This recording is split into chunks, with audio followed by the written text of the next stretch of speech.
22ஆம் தேதி நாங்கள் மாவட்ட செயலாளருக்கு அனுப்பின கடிதங்கள் பிரதிகள் சகல பாராளுமன்ற உறுப்பினர்களுக்கு முதல் காட்டியவங்களுக்கு சொல்லி இருக்கிறேன். இதன்படி பாராளுமன்ற கஜேந்திரகுமார் மாவட்ட செயலாளருக்கு ஒரு கடிதம் அனுப்பியிருக்கிறார். அந்த கடிதத்துக்கான பதில் மாவட்ட செயலாளரிடமிருந்து 28ஆம் தேதி அளக்க போறோம். 27ஆம் தேதி ராவு தான் பதில் வந்திருக்கு. அந்த பதிலில் 71ஆம் ஆண்டு ஒரு பிரதேச சபையினுடைய பட அமைப்புல அங்க புத்தகோயில் கொண்டு காட்டப்படுது. அந்த படத்தை பேஸ் பண்ணி தான் அளவை செய்யத்தான் கொழும்புல இருந்து வந்திருக்கணும் அன்றைக்கு காலமே அந்த கடிதத்துல பதில் வருது. அதை பற்றி தான் அளக்க போறோம். அந்த கடிதத்தை பாராளுமன்ற உறுப்பினர் எங்களுக்கு அனுப்புவார் தானே. அன்றைய காலம் தான் எங்களுக்கு வருது. 27ஆம் தேதி தான் எங்களுக்கு பதில் போகுது. 28ஆம் தேதி அளக்க நேற்று காலம் தான் எங்களுக்கு வந்தது. நான் கொண்டே எங்களோட மாவட்ட செயலாளர்கிட்ட கேட்டேன். சார், அவரை நம்பி அவற்றை வாய் மூலம் நம்பி தான் நாங்கள் அந்த ஸ்பொட்டுக்கு போனாங்க. எந்த எழுத்து மூலமே இல்லாம என்ன நம்புங்கோ வாங்கோ எங்கட முயற்சி காணி முடியோடும் அளக்கோடும் முயற்சியோட போனாங்க. சார், 71ஆம் ஆண்டு படத்தை பதில் வந்திருக்கு. உங்களோட கடிதத்துக்கு நீங்கள் பதில் இருக்கிறீங்க. அந்த படம் என்ன பார்த்தீங்களோ இல்ல, அந்த படம் யார்கிட்ட இதுல இருக்கு, யாராவது பார்த்தீங்களோ? உங்களோட யாழ் மாவட்ட நிலாளத்தில் இருக்கிற சூப்பரண்ட் கேட்கிறேன். அது என்ன யோசிக்கிறேன். நடந்த விஷயங்களை சொல்றேன் உங்களுக்கு. அப்ப இருக்க கொழும்புல இருந்து வந்த டீம் ஒரு ஆள் எடுத்தேன். அதை பிரிக்க நாங்கள் இதுல எங்க நிக்கிறோம். அது பணம் புத்த கோயில் மாப்படி இருக்கு, பின்னுக்கு ஒரு வெட்ட வழி இருக்கு. நாங்க இதுல எங்க நிக்கிறோம் காட்டுப்போம். ஒரு இடத்தை காட்டினார். அப்ப கூகுள் ஏர்த்ல உங்களுக்கு அதை காட்ட முடியுமா? இப்ப எடுத்து பின்னுக்கு ரெண்டு எங்களுடைய அதிகாரிகள் இல்ல இல்ல அது தேவையில்லை அது கொழும்புல இருந்து வந்த டீசென்ட் காட்டுதானே வேணும். அந்த படத்தை பேஸ் பண்ணி அளக்கிறாண்டால் அதை ஏர்ட் பண்ணினால அந்த படம் எல்லாமே எங்களுக்கு வந்துட்டுது. இது முன்னுக்கு அந்த படம் அதை ஊடகத்தில் சேர்ட் பண்ணா அது வேறு எங்கேயோ காட்டுது. இது என்ன நடக்குது செவ்வாய் மேலே தெரியாதா? செவ்வாய் மேலே காட்ட விட்டுருக்கணும். செவ்வாய் சூப்பர் கொழும்புல இருந்து வந்தவரை அதை கொண்டு அதை வச்சு தான் அளக்க போயிடும். அப்ப அதை கூகுள் ஏர்ட் பண்ணி எங்களுக்கு காட்டத்தானே வேணும். நாங்களான காணி உரிமையாளர்கள். அது தடுக்கப்படுது. சரியோ, இப்படியான இதுகள்லாம் எங்களுக்கு சந்தேகத்தை வலுவாக்குனது. ரெண்டாவது விஷயம், எல்லாரும் சொல்லினோம் நாங்கள் சிங்கள சபைமான வசனம் ஒரு சில இதுகளில் பாவிக்கப்ப அவர்களால் வந்ததை நாங்கள் தடுத்ததாக. எங்களுக்கு சிங்கள நிலவையாளர்கள் தமிழ் நிலவையாளர்கள் எந்த பாகுபாடு வேறுபாடும் இல்லை. ஒரு இந்திய ஒரு சிறுகளவும் இல்லை. நாங்கள் எங்களுக்கு நீங்க அறிவிக்காமல் கொழும்புல இருந்து கொண்டு அளக்க வேண்டிய தேவையில்லை. ரெண்டாவது, ஜாழ் மாவட்டத்தில் நில அளவு திணைக்களம் இருக்கும் பொழுது இங்க உள்ள காணியில கொழும்புல 2 டீமும் இங்கே ஒரு டீமுமா 3 டீமா என்னது கலக்கணும். 3 குழுவா நில அளவு திணைக்களம் என்னதுக்குரிய அளக்கணும். அந்த குழுக்கள்லையும் ஒரு குழுவிட்ட தான் அந்த 71ஆம் ஆண்டு படம் இருக்கு. அதை பேஸா வச்சுக்கொண்டு தான் நடக்க போறோம். மாவட்ட செயலாளர் தான் இதுக்கு அறிவிச்சது பாராளுமன்ற உறுப்பினருக்கு. எவ்வளவு முரண்பாடுகள் இருக்குது.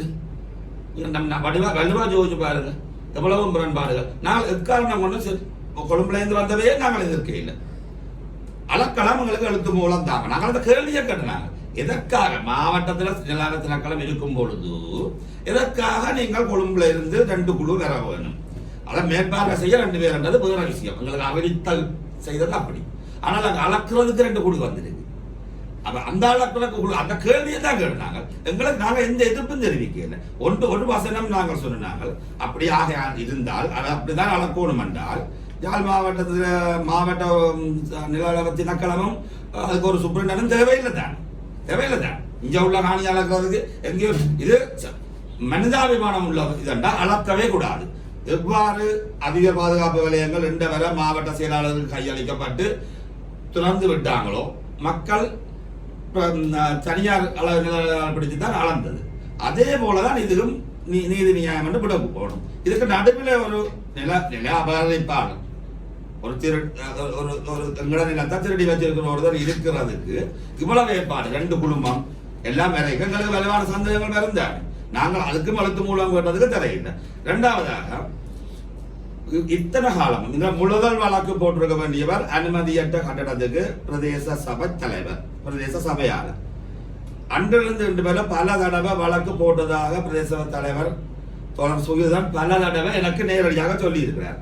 ஆனால் எந்த வழக்கும் இந்த வரை போடப்பட இல்லை. சமீபத்தில் ஏகமனதாக பிரதேச சபையில வழக்கு போடுறதா தீர்மானம் நிறைவேறின பிறகும் இன்ற வரை வழக்கு போட இல்லை. இதுக்கான காரணம் என்னன்றதை நேற்று இடைநடுவில் வந்து நான் பொறுப்பு முடகாணிகளுக்கு லெட்டர் நான் தரலாம், பிரதேச சபை தலைவரா நான் தரலாம், நான் பொறுப்பு காணி எடுத்து தருவேன், நீங்கள் அளக்க விடுங்கோண்டு நிர்பந்தத்தை அந்த பிக்குமார்கிட்ட போறது அங்க போறது வந்து நிர்பந்தத்தை செய்த அன்புக்குரிய எங்களோட பிரதேச தலைவர் இதுக்கான காரணத்தையும் சொல்லணும். அப்ப இது ஒரு கட்சி மரத்திலா சொல்றேன், நீர் எந்த கட்சி என்ன சொல்லும், மக்கள் கட்சி இருக்கோன்றதை சொல்லணும். இதெல்லாம் சொல்லத்தானே வேணும். கட்சி எந்த கட்சியும் மறைக்கல, இங்க எந்த கட்சியும் இல்ல. இவருக்கு முதல் இருந்த எங்கட காணிகள் அந்த கட்டிடம் கட்டப்பட்டிருக்கிற அந்த தையட்டி ஏரியாக்குரிய போர்ட் மெம்பரும் முதல் இந்த பிரதேச சபையில எந்த எதிர்ப்பும் தெரிவிக்காத காரணத்தினால காணிகள் இழந்த தம்பி சாருயன இந்த முறை ஒரு கட்சி, அந்த கட்சி தான் ஆக்கிரமிக்கிற இடம் எல்லாம் நிக்கிற ஒரே கட்சி தமிழர் சார்ந்த உங்க ஊடகம் எல்லா இடம் போகும் பார்க்கும். அந்த கட்சி தம்பி நீனில் உண்ட போடல, உண்ட பிரதேசத்துல நீனில் அப்பதான் பிரதேச சபையில நீ கதைக்கலாம். பிரதேச சபையை அதுக்கு சார்பா நடக்குது. அப்ப பிரதேச சபை தவிசாளர் இந்த தவிசாளர் தான் முதல் பிரதேச சபை தவிசாளர். போட்டுட்டன் என்று போடாததுக்குரிய காரணம் நேரடியாக கேட்கிறேன், உங்களுக்கு பணப்பரிமாற்றம் நடந்ததா? இந்த கட்சி நேற்று கட்சி ஒன்றும் பெற இல்லை, அப்ப ஏன் நீங்க போட இல்லை? இதை நீங்கள் முதல் விளங்கப்படுத்துங்க. மிக இலகுவான அந்த வழக்கை நீங்களே போட இல்லை. இந்த நிமிஷம் என்னொன்னையும் சொல்றோம், சிங்கள யார் வந்து அளக்கிறாண்டாலும் எங்களுக்கு எந்த இதுவும் இல்லை. ஆனால் இனியுள்ள ஒரே ஒரு தீர்ப்பு இப்ப பிரதேச மாவட்ட செயலாளர்கிட்ட கையளிக்கப்பட்டது. அது இவர் பாதுகாப்பு வலயத்திலிருந்து இது அவர் பல தடவை எங்களுக்கு சொல்லிட்டார். நீங்கள் மற்ற இடத்தை விட்டது போல இது ஓப்பனா விடுங்கோ. இவ்வளவு காலமும் போலீஸ் பெரிய பாதுகாப்பா இட்டது, அதுக்கிட்ட கட்டடத்துக்கும் போலீஸ் பாதுகாப்பா நிக்கட்டுக்கும். 6-7 ஏக்கர் இருக்கு, மிச்ச இடத்தை நாங்கள் எங்கட வரல எங்கட சேவையரவா ஜாலந்த எங்கட பணக்க நாங்கள் முடிக்கிறோம். அதுக்கு நீங்க யாரும் தலையிடாதீங்கோ. இவ்வளவு காலம் நடந்த நடைமுறையை பின்பற்றுங்கோ, ஓப்பனா விடுங்கோ. நாங்க அளக்கிறோம், அளந்து கொண்டு போக உங்களோட கடமையா வந்து உங்களோட எங்களுக்காண்டி தானே உங்களோட அந்த சீன்ல இருந்துனது. என்ன இங்க பிரதேச செயலாளரை அரச வாகனத்துல பிக்னிக் போறதுக்கு கொழும்புக்கு போறதுக்கு இருந்தே இல்லை, மக்களுக்கு சேவை செய்யத்தான் இருந்தே இருக்கு. மக்களுக்கு கொடுக்க கை நடுங்குது, இதான் உண்மை. சைன் பேக்க கை நடுங்குது. நாங்க உங்கள்கிட்ட கேட்கிறோம், நீங்கள் எங்களுக்குரிய நிவாரணமா அதுல வந்து ஓப்பனா விட்டுட்டு நாங்க அளக்கிறோம். அதுல வந்து பார்த்து அந்த கட்டடம் எங்க வருது, யார் தேங்க வருதுன்னு பாருங்க. அதுக்குரிய தீர்வை நீங்க காணுங்க. இல்லாட்டி அரசு அதிகாரிகள் தானே, அரசு கூட அதிகாரிகளா வச்சிருக்கு.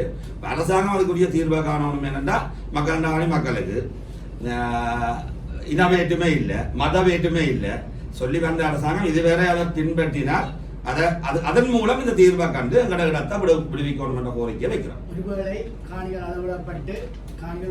ஒப்படைக்கப்படும் பட்சத்தில் எங்களுடைய முடிவு, அங்க ஒரு பிரதேச சபை இருக்கு, அதுல அனுமதி பெறாம கட்டப்பட்டது. அதுக்கு பிரதேச சபை அதுக்குரிய செயல்பாட்டை செய்யணும், சட்ட நடவடிக்கை. இல்லாட்டி பிரதேச சபை கலைச்சு போட்டு நாங்கள் கலைகளால செய்ய முடியல. பிரதேச சபைக்கு அதிகாரம் இல்லை. எங்கட மக்களை தனிநபர்களை வறிய மக்களை ஏமாத்தி மதுரை உடைக்க மட்டும், டிக்கெட் உடைக்க மட்டும்தான் எங்களுக்கு அதிகாரம் இருக்கு. ரோட்டுக்கு கமிஷன் அடிக்கத்தான் அதிகாரம் இருக்குண்டா இதுக்கு அந்த கட்டணத்துக்கு மாத்திரம் அதிகாரம் இல்லாட்டிக்கு பிரதேச சபை வேண்டாம். அடுத்த தேர்தலையும் ஒரு தரம் கேட்காதீங்கோ, வரி வழக்கு பிரதேச சபையே வேண்டாம். அவன் நடவடிக்கை எடுக்கட்டும்.